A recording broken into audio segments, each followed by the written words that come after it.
Develop benevolent attitude using communication skills. Calm down the injured person. Clarify complaints. Assess the general condition. Clarify if he or she had lost consciousness. Explain to a patient what procedure will be performed. Determine the circumstances of the injury.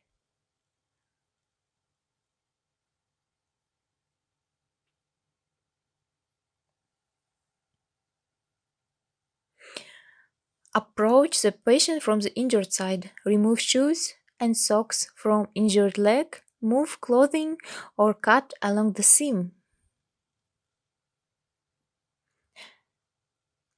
Examine the injury site, exclude an open fracture, and determine the foot pulse and sensitivity compared to the intact limb.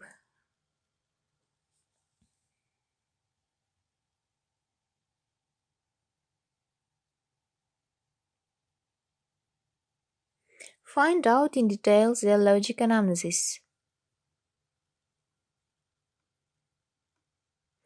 Carry out anesthesia, cateral or catatop intramuscularly in the middle third of the thigh.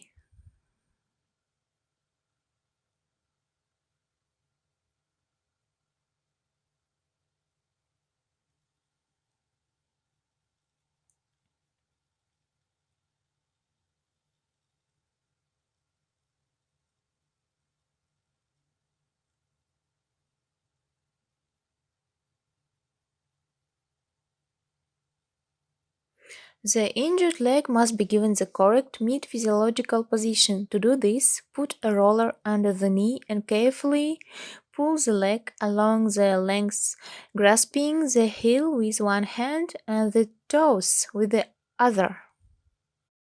The physiological position for the lower limb is a position of slight flexion of the hip, around 5-7 degrees in the hip joint and the lower leg in the knee joint.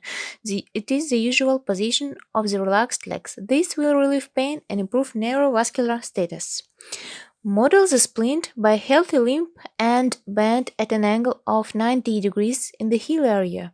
The first rear splint is bent in the area of the foot and is applied from the toes along the back of the lower leg to the middle third of the thigh.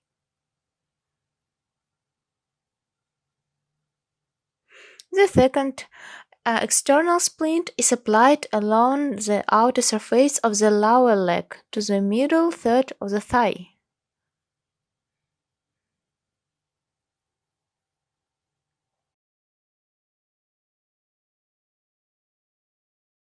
The third internal is applied along the inner surface of the lower leg, and the thigh splints should be soft and warm.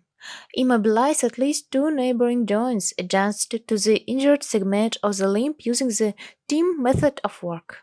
Carefully transfer the splints to the injured limb. Along the way, calm down the injured person and explain why we apply splints.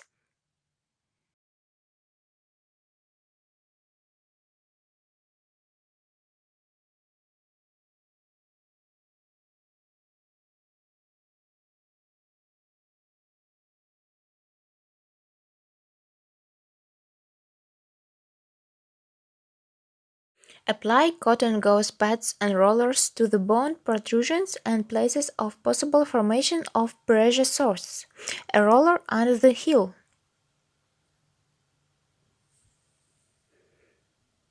A cotton gauze pad in the area of both ankles.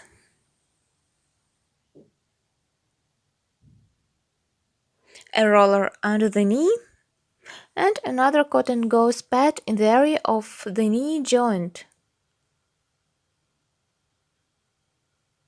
Fix the splint to the leg with a bandage. First two rounds are for fixation.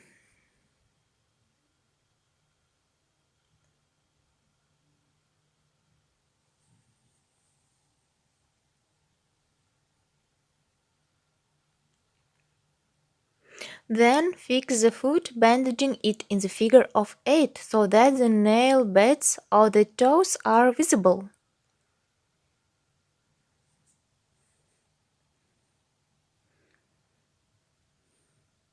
Then bandage upwards.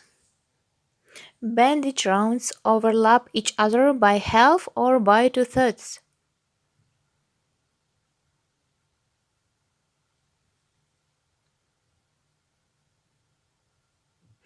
If the bandage is over, then take the second bandage, make two fixing rounds, and continue bandaging upwards, overlapping all rounds each other.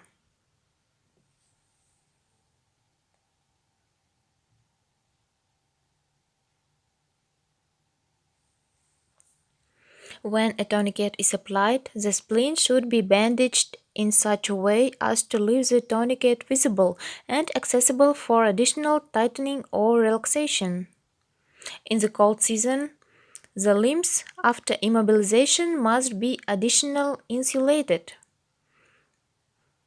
Review circulatory status and sensitivity after splinting, en-route and after patient movement.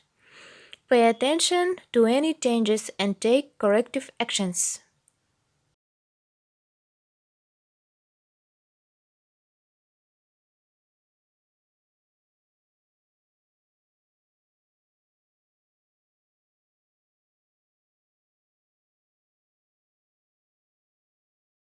Write out referral to the trauma department indicating the assistance provided and transportize.